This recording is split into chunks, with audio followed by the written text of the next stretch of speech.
Jakarta, kota yang tidak pernah tidur. Kota di mana mimpi bisa menjadi kenyataan, dan di mana kenyataan bisa lebih menakutkan dari mimpi terburukmu. Di antara jutaan penduduknya, ada seorang pria yang bangga dengan profesinya. Seorang driver ojol dengan rating bintang 5. Tapi suatu malam, profesinya itu akan membawanya ke dalam petualangan yang tidak pernah dia bayangkan sekalipun. Petualangan yang akan mengubah hidupnya, dan mungkin mengubah cara pandangmu tentang driver ojol di malam hari. Ini adalah kisahnya.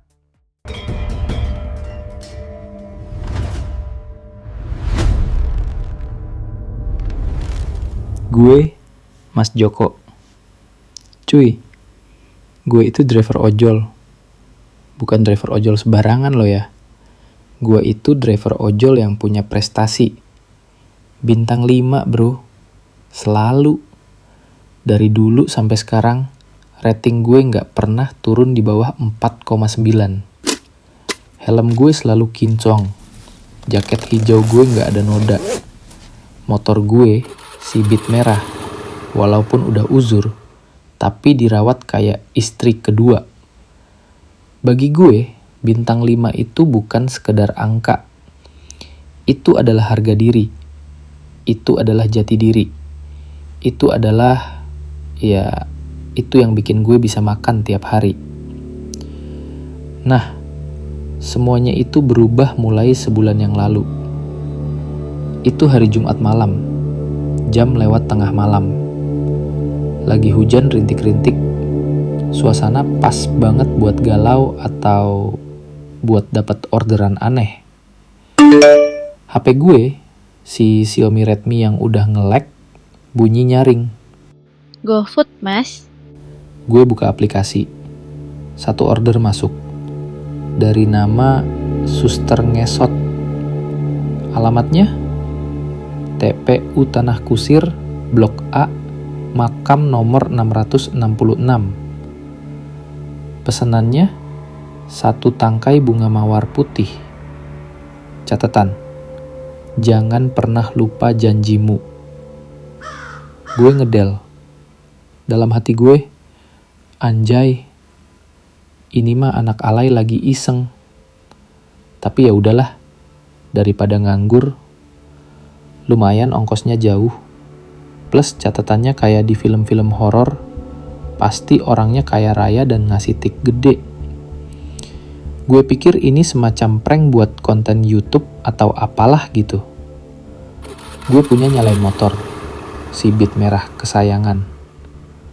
Hujan makin deras. Di perjalanan ke Tanah Kusir, gue mikir. Suster Ngesot?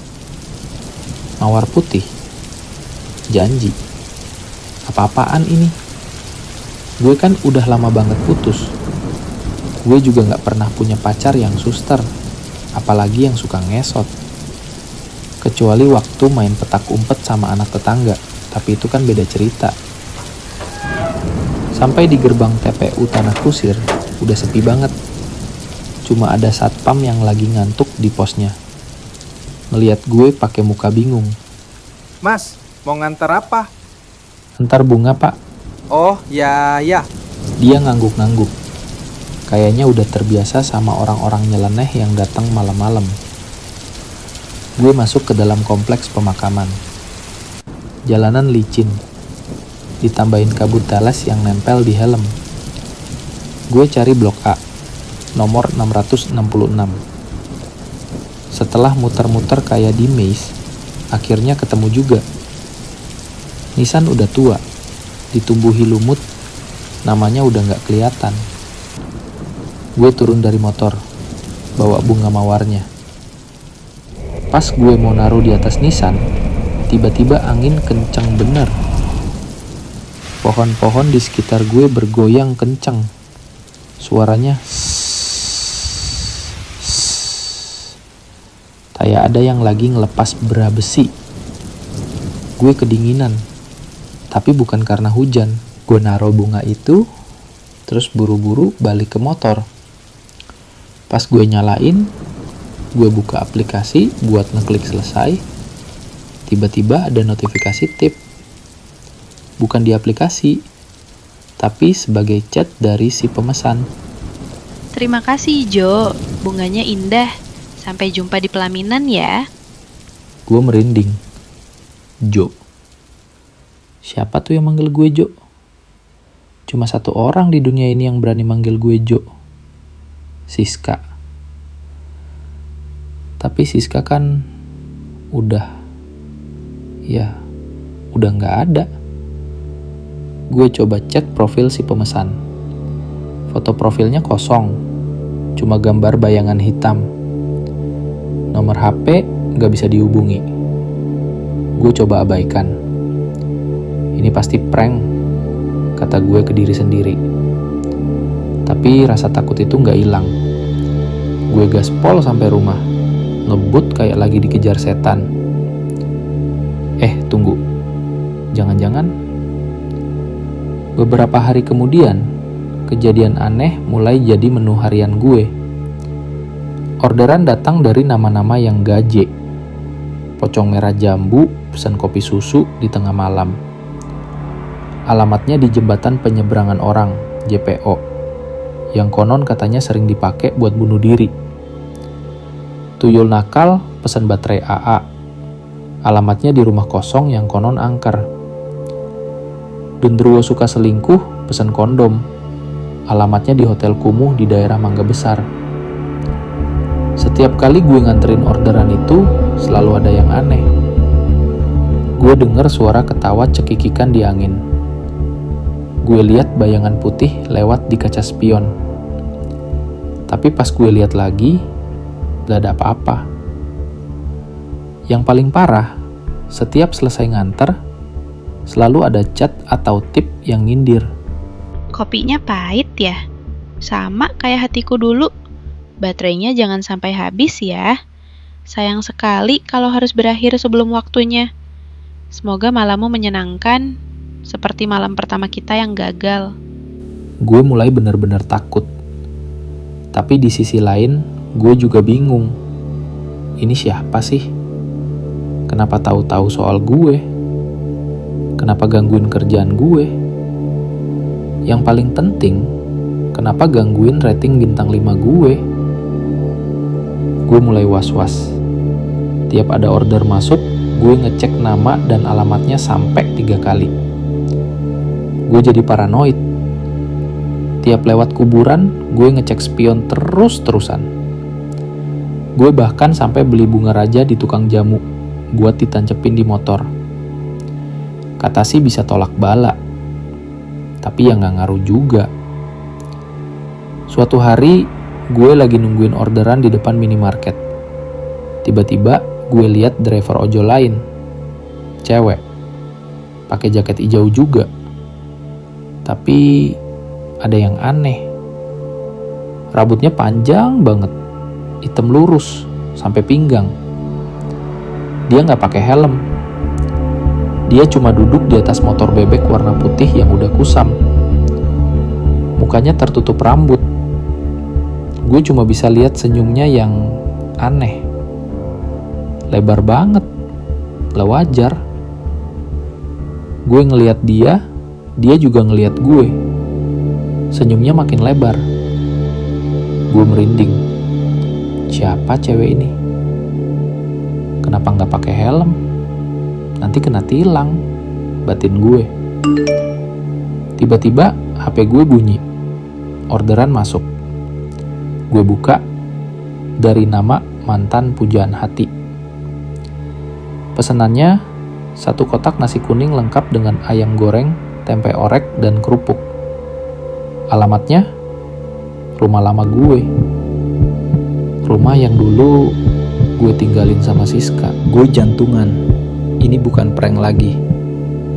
Ini serius. Seseorang atau sesuatu lagi main-main sama gue. Dan kayaknya sesuatu itu tahu persen soal masa lalu gue. Gue nolak orderan itu. Gue takut. Tapi beberapa menit kemudian, orderan yang sama masuk lagi. Dari nama yang sama. Gue nolak lagi. Masuk lagi. Dan lagi. dan lagi. Kayak aplikasinya error. Atau ada yang maksa. Akhirnya dengan niat yang bercampur antara penasaran dan takut, gue terima orderan itu. Gue beli nasi kuningnya di warteg langganan, gue bungkus rapi, gue nyalain motor Sibit merah yang tiba-tiba terasa berat banget kayak lagi ngebawa beban hidup. Perjalanan ke rumah lama gue itu yang paling lama dalam sejarah karir gue sebagai driver. Setiap lampu merah kayaknya jadi lebih lama. Setiap orang yang nyebrang jalan kayaknya ngelempar senyum sinis ke gue. Gue ngerasa diawasi. Sampai di rumah tua itu, pagar udah berkarat, catnya ngelupas. Rumah itu udah kosong bertahun-tahun. Gue parkir motor di depan. Gue bawa nasi kuning itu, tangannya gemetaran. Gue pencet bel, tidak ada suara. Gue ketok pintu. Tok, tok, tok. Pintu itu terbuka pelan-pelan dengan suara krik yang khas banget di film horor. Di dalam gelap gulita. Cuma ada cahaya bulan yang masuk lewat jendela yang udah pecah. Halo? Ada yang pesan nasi kuning? Tidak ada jawaban. Tapi gue dengar suara tangisan dari dalam. Tangisan yang familiar banget. Gue masuk pelan-pelan ke dalam rumah. Bau debu dan kelembaban menyengat. Gue lihat ke arah ruang tengah. Di sana, di atas sofa yang udah lapuk, ada sesosok bayangan. Cewek. Pakai gaun putih yang kotor dan sobek-sobek. Rambutnya panjang, menutupi wajahnya. Dia menangis. Siska. Bayangan itu mengangkat kepalanya perlahan. Wajahnya pucat, matanya merah dan bengkak. Tapi itu benar-benar Siska. Mantan tunangan gue. Orang yang gue tinggalin di hari pernikahan kita dulu. Jo, kamu datang. Gue speechless. Otak gue gak bisa bekerja. Ini mustahil. Siska. Dia meninggal. Gue dengar dari temennya, dia kecelakaan seminggu setelah gue kabur dari hari pernikahan. Gue gak datang ke pemakamannya. Gue terlalu takut dan merasa bersalah. Kamu gimana? Siska berdiri, tapi caranya berdiri itu gak normal. Kayak melayang. Dia mendekat ke gue. Senyumnya muncul lagi. Senyum yang lebar, gak wajar. Yang gue lihat tadi di depan minimarket. Kamu kaget ya lihat gue? Ya iyalah, kan udah lama gak ketemu. Sis, ini mustahil. Mustahil? Apa yang mustahil, Jo? Kalau mantan yang ditinggal nikah balik lagi buat nagih janji? Atau kalau mantan yang meninggal balik lagi jadi kuntilanak karena dendamnya yang terlalu dalam? Gue jatuh duduk. Nasi kuning yang gue bawa jatuh berserakan di lantai. Gue ngerti sekarang. Orderan aneh, chat aneh, driver cewek aneh tadi, itu semua dia. Siska. Atau apa yang tersisa dari Siska. Kenapa ngapain ini semua, sis? Siska melayang lebih dekat. Wajahnya cuma beberapa sentimeter dari wajah gue. Kenapa? Kamu tanya kenapa?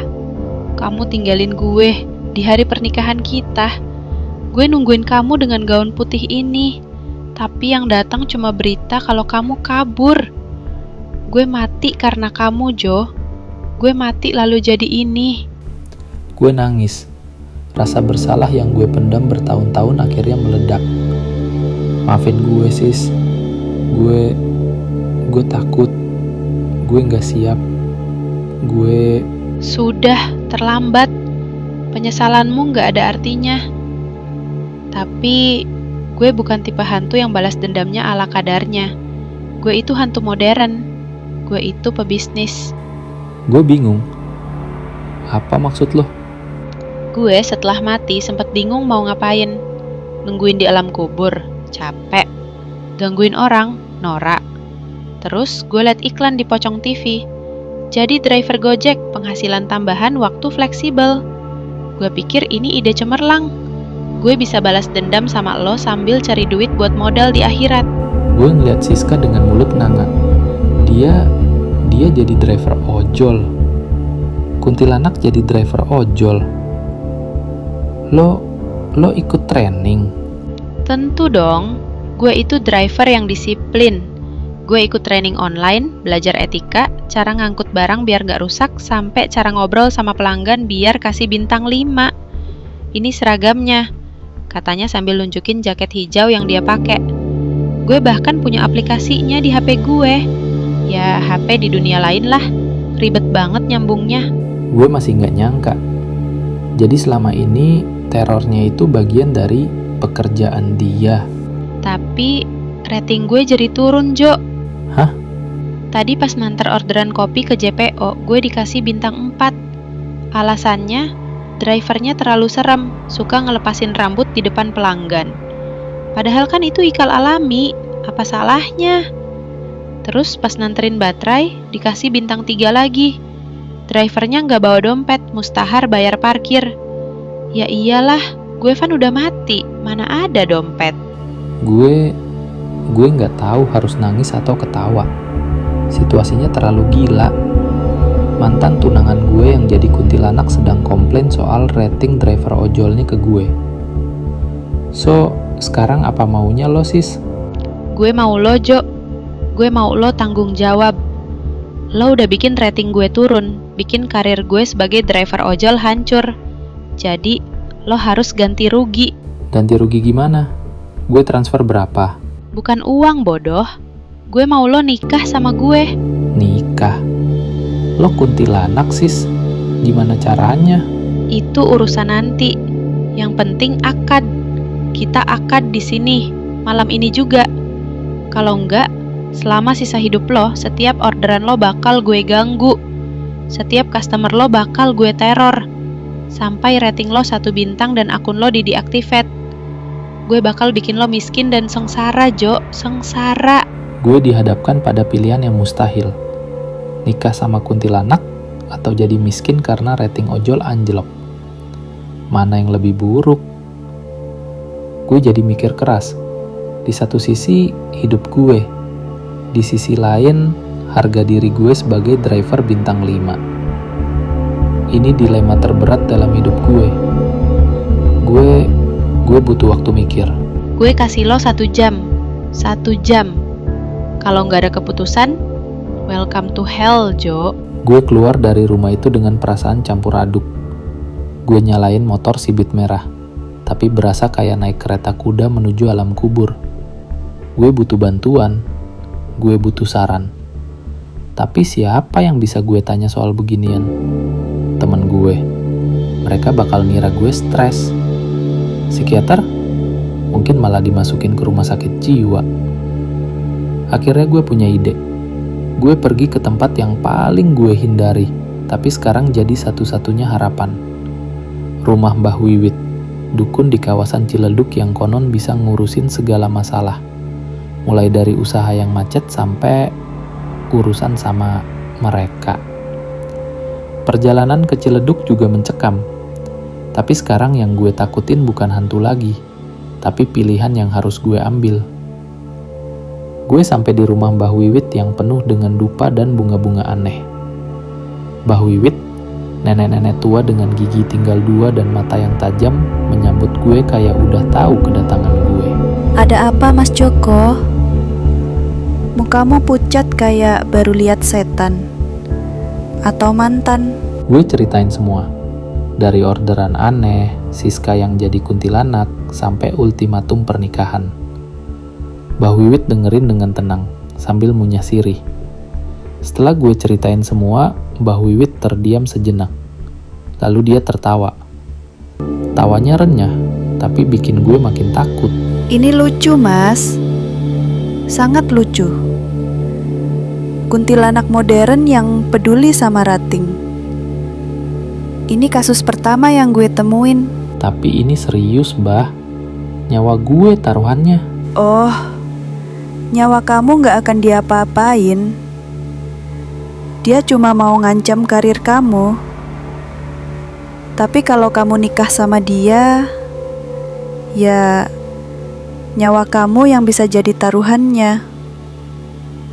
Gak ada manusia yang bisa hidup tenang sama kuntilanak, apalagi jadi suaminya. Nafsu makan kamu bisa jadi aneh-aneh. Jadi gue harus ngapain, Bah? Kamu harus melawannya dengan caranya. Dia pakai teknologi modern, kamu juga harus pakai cara modern. Tapi bukan dengan ilmu hitam. Kamu harus pakai psikologi dan manajemen customer service. Apa maksudnya? Dia itu di dasarnya masih Siska. Cewek yang sensitif, yang pengen dihargai, yang gak mau kalah. Dia marah karena kamu ninggalin dia. Tapi dia juga marah karena ratingnya turun. Itu berarti dia punya obsesi baru. Obsesi buat jadi yang terbaik. Bahkan sebagai kuntilanak sekalipun. Jadi, Kamu harus ngelawan dia di level yang dia suka. Levelnya sebagai pekerja.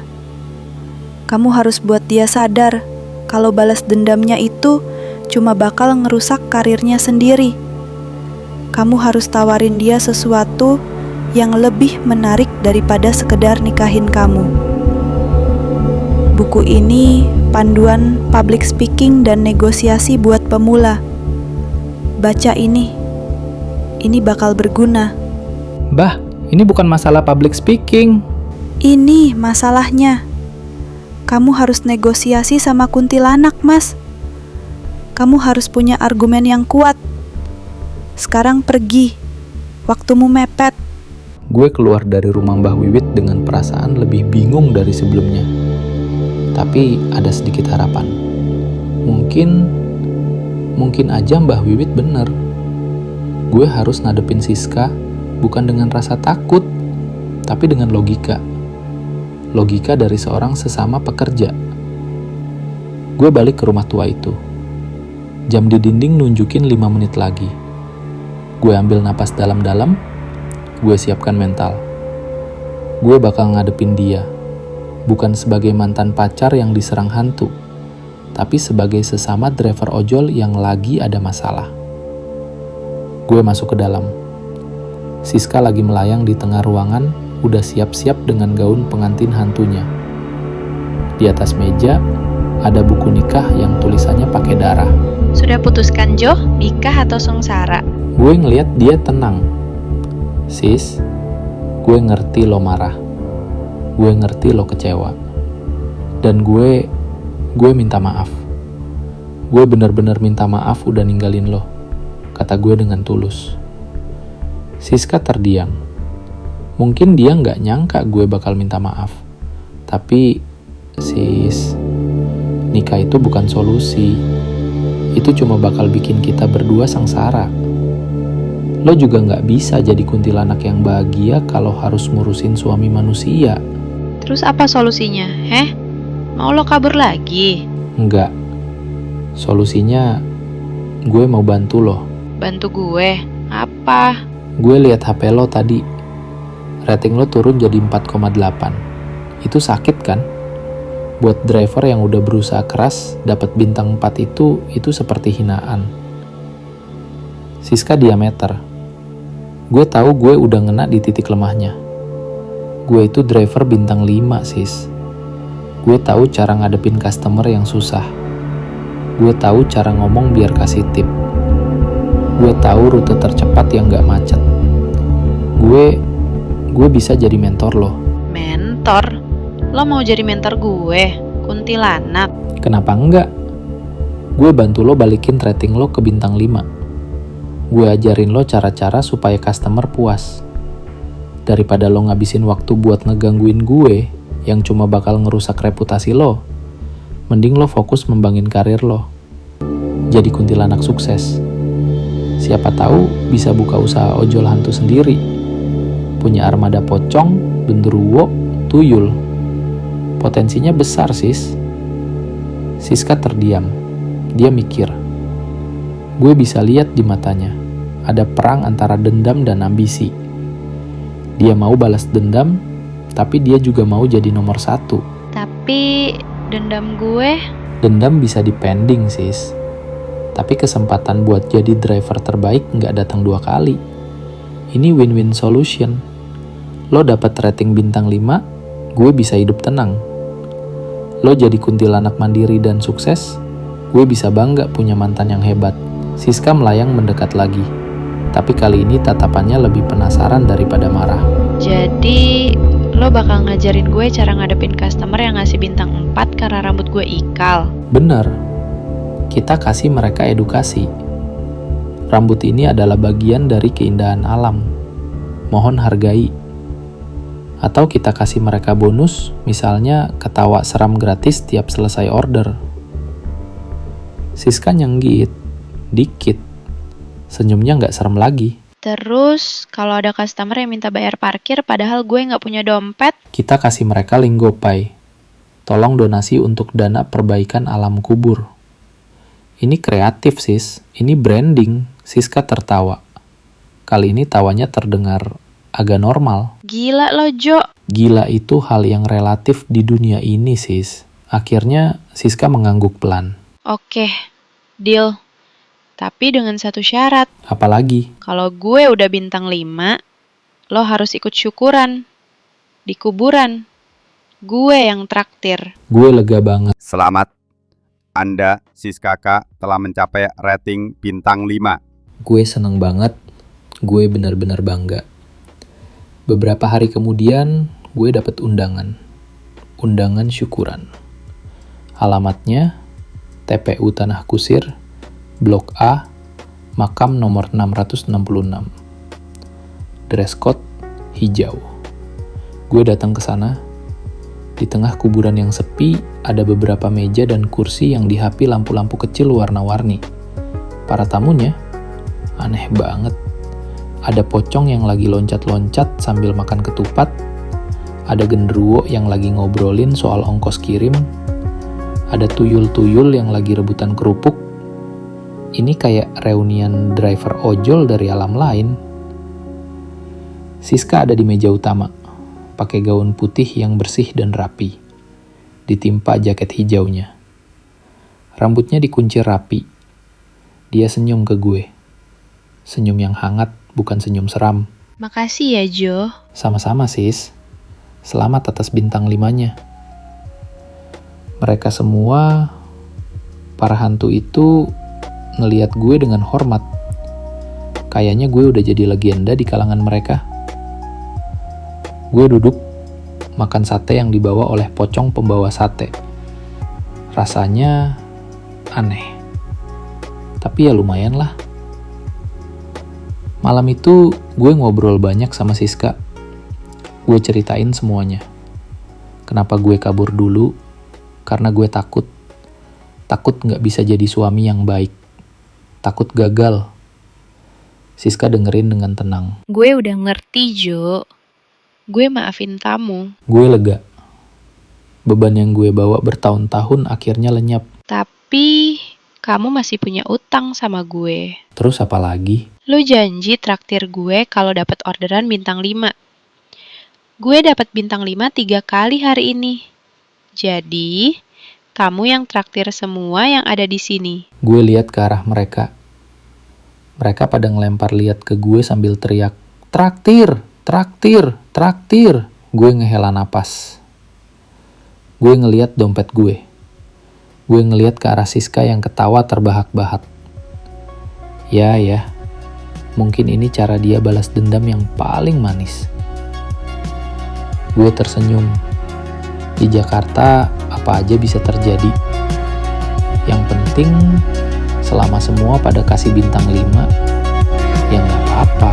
Dan begitulah kisah Mas Joko, driver ojol bintang 5 yang menjadi mentor bagi mantan tunangannya yang menjadi kuntilanak. Kisah yang mengajarkan kita bahwa di balik setiap rating, di balik setiap orderan, ada cerita. Bahkan di antara dunia manusia dan dunia lain, ada hal-hal yang bisa menyatukan kita. Siapa tahu, suatu malam, kamu bisa dapat orderan dari mereka. Dan kalau itu terjadi, semoga kamu kasih bintang 5. Karena seperti kata Mas Joko, yang penting, selama semua pada kasih bintang 5, ya nggak apa-apa.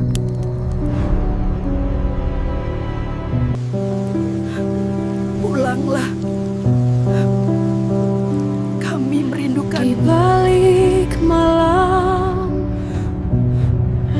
ada bisikan kelam, rasa sejiwa, bayangan hitam memeluk dendam. Ruang sunyi, cerita terpendam,